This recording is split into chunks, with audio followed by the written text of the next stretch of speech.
Oh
my bad.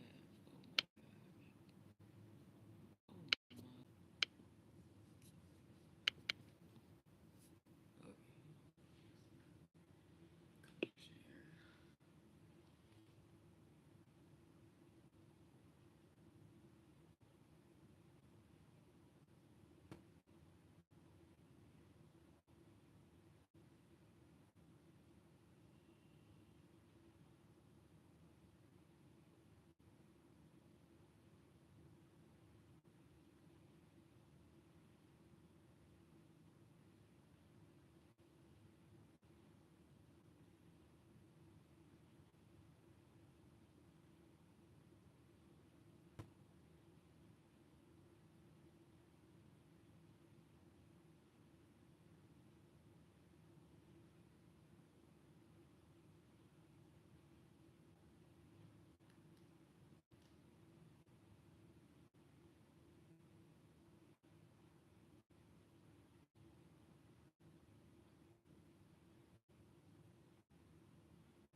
Hi. I haven't said anything yet. I don't really feel like talking at the moment, and it's just so quiet. People I don't really want to disrupt the energy, but it's 4:08. I've been up since about 1 a.m., but I was asleep most of the day yesterday. No, I mean, I think I went to sleep around, I was asleep from about 4 p.m., maybe 4 to 6, somewhere between like 4 and 6 p.m. I fell asleep, and then I woke up around 1. And but this was after, the night before. I really didn't go to sleep till like the AM, like late in the morning or whatever. I was up, and then I was up for like I was up for over 24 hours and I ended up going to sleep at like 8 a.m. And then I ended up waking up. I slept for only a couple hours.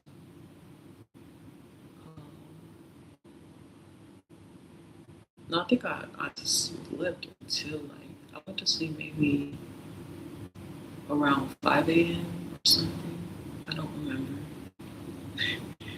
And then I think I woke up around from like 11 a.m. to 1. Well, I got enough rest, and then I ended up waking up, and I ended up going to the store because I needed to get some more wipes, and I wouldn't have left, but I'm on my period, so I use all of my wipes. Well, I was trying not to go. I know I only had a couple wipes left, and then I literally went to the bathroom like when I woke up or whatever, obviously to change myself, and then yeah, I literally ran out of wipes on the toilet, and then I had to go buy wipes. uh, yeah. Anyway, then I came back and I was still up for some hours, and then I ended up just going to sleep until yeah. Anyway, never mind. Um, I don't think I told you guys. Oh, I posted it in the caption, but it's been about 30 hours since I've eaten. You see, yesterday when I was on live, or the other day when I was on live, I was eating those Italian butter cookies with like the chocolate on it or whatever, and it was that was the only thing I ate throughout the day. I ate 6 of them throughout the day, and I would say the last one I don't exactly remember when I had the last one. I want to say it was maybe around like 10, but it's an estimate anyway. It's about 30 hours now, and um, I feel fine personally, but I am used to not eating for a day, so it's really not that. It's not like impressive or anything. It's just the reason why I share it is because the intention behind why it's been, you know, why I'm doing it. I really wasn't intentionally doing it. I just literally wasn't hungry, and then I've been questioning like eating already and like wondering if it's really a necessity that we've been told, because if they say food, water, and shelter is a necessity, but then they put it behind a paywall, and then they literally refuse that option for some people just because they can't afford it. And it's crazy because even like in their own psychology, like the Maslow's hierarchy of needs, the very foundational, which is like a pyramid that kind of is like the structure of life and needs of life, allegedly. And on the very foundational bottom of the period, it's literally about like survival. It's about food, water, and shelter. And it's like the concept that without having food, water, and shelter, it literally will prevent you from being able to do essentially everything else that is considered like having a great life, essentially. So it's like, and like even like money, work, that comes after food, water, shelter. So you basically like holding survival over our head in order to try to survive, that doesn't make sense. No, we first must have our basic needs of food, water, and shelter met before we can thrive as so-called workers or be like active members of society. Otherwise, we're operating in a fear state. If we're fucking hungry, we're starving, we're scared, we're fearful, you cannot focus on working properly. Having a full belly, having your needs met, being nourished, not being dehydrated, that in itself can help a human being be a more active, positive member of society. And this is why we have the world we have, where you see so much of like people are like stealing food and, you know, hurting and harming each other and everything like that. It's like, yeah, because people's literal survival is on the line every single day. And so I believe that if I could master, if the basic food, water, shelter, those are the three basics. I could kill, if I could master or transcend the need to eat food. Let me record a video when I say this. I was talking initially because this video came up on my For You page and it said something about the Lorex. So I was like, I listen to TikTok pretty much with the sound off, but I seen the Lorex and I was like, I actually want to hear her. But now I'm talking. Food, water, and shelter is said to be a basic need. It's dependent on our wait. Food. Okay. We don't have to eat to live. Food, water, and shelter is said to be a necessity for our survival. Yet those are all things that have been put behind a paywall. And we're told that if we cannot afford to do those things, then we don't deserve to live, essentially. And it's supposed to be some kind of statement or testament about our value or worthiness as a human being, keeping us stuck in a rat race and trapped into trying to prove or earn our survival. So far, I haven't eaten for 30 hours. It's not a lot. But the reason that I'm not eating this time is different than anything that I've ever done in my life. At this time, I am using myself as a lab rat to try to master and transcend the need for food and water. If I can transcend hunger and therefore end and assist other people in giving them the tools and the template to end global world hunger, that knocks out two of the three so-called necessities that we currently are told. Again, food, water, and shelter. Now, some of my reasoning behind this, within their own psychology, there's something that they have called the Maslow's hierarchy of needs. I'll actually look this up.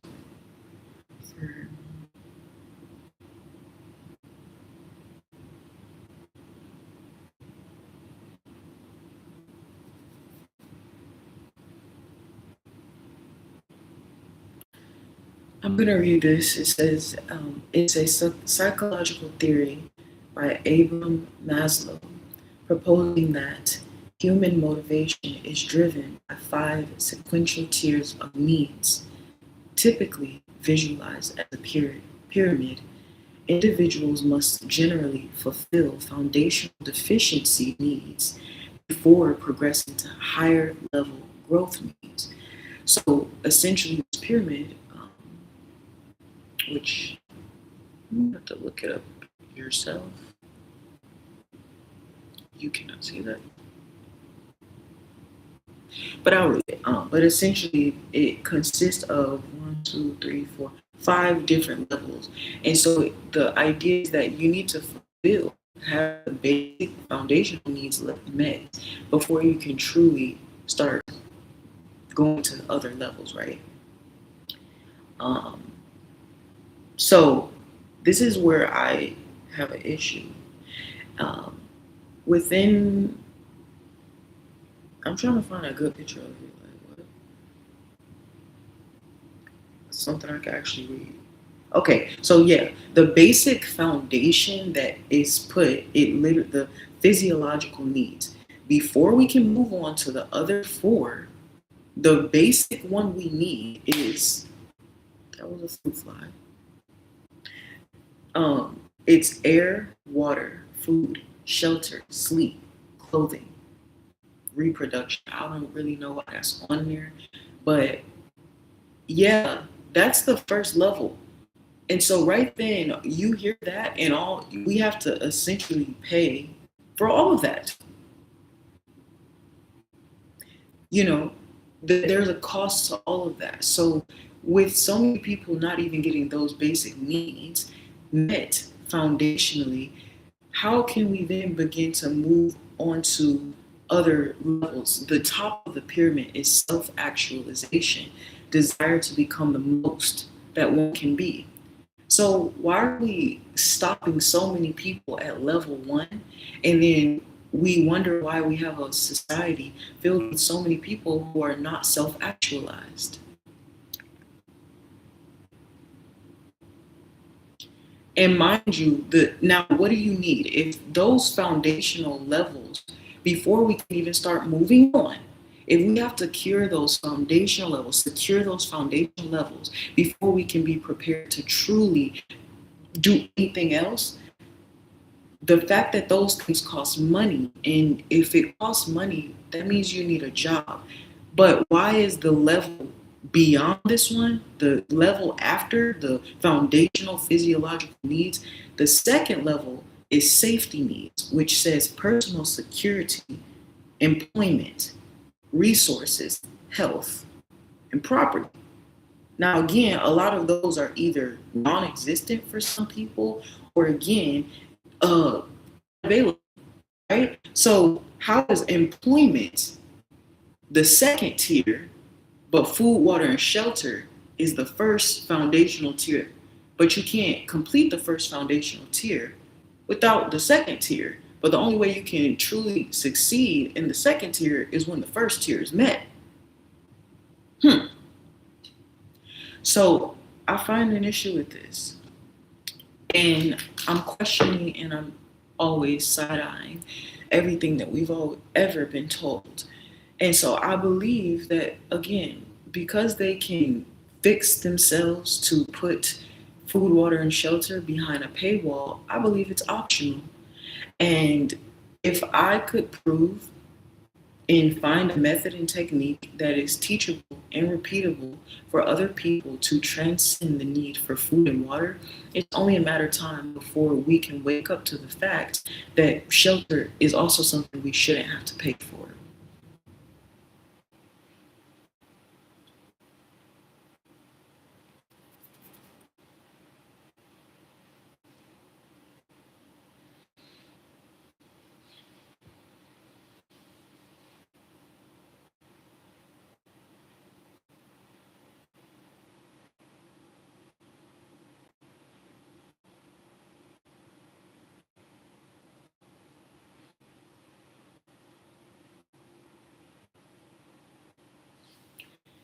But I don't like the term fasting because fasting typically relies on restriction and it's about like an absence of nourishment a lot of the time.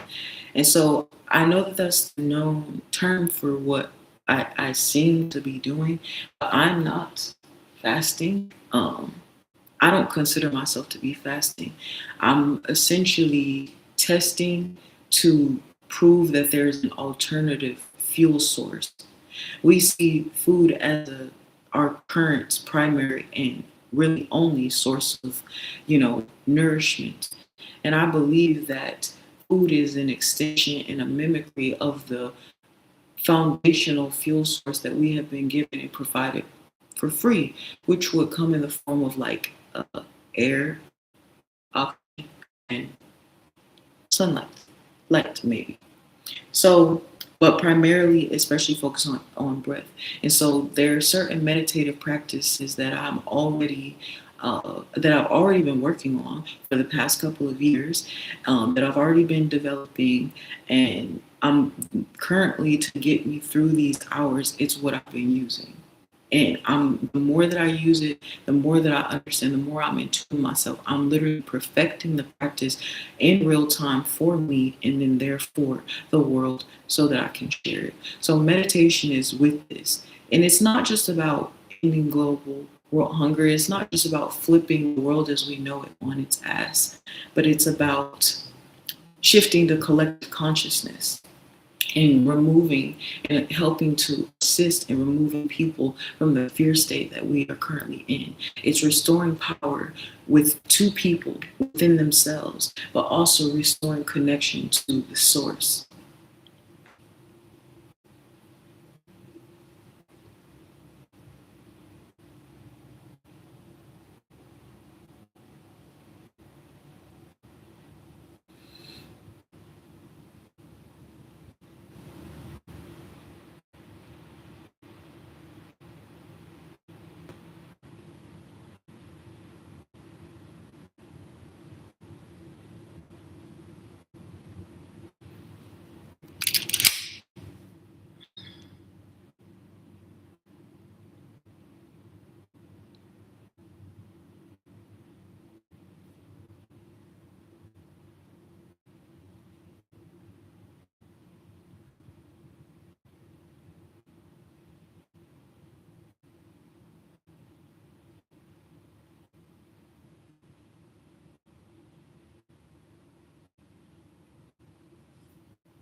And I know that sounds kind of crazy because Mother Earth is so powerful and such a divine, like, deity. I'm feeling Gaia. It's true. You are so divine feminine, it's not even funny, okay? Regardless of your gender. But you are someone who is so soft, yet also so protective. I was hearing Mama Bear, okay? Don't mess with Mama Bear's cubs. And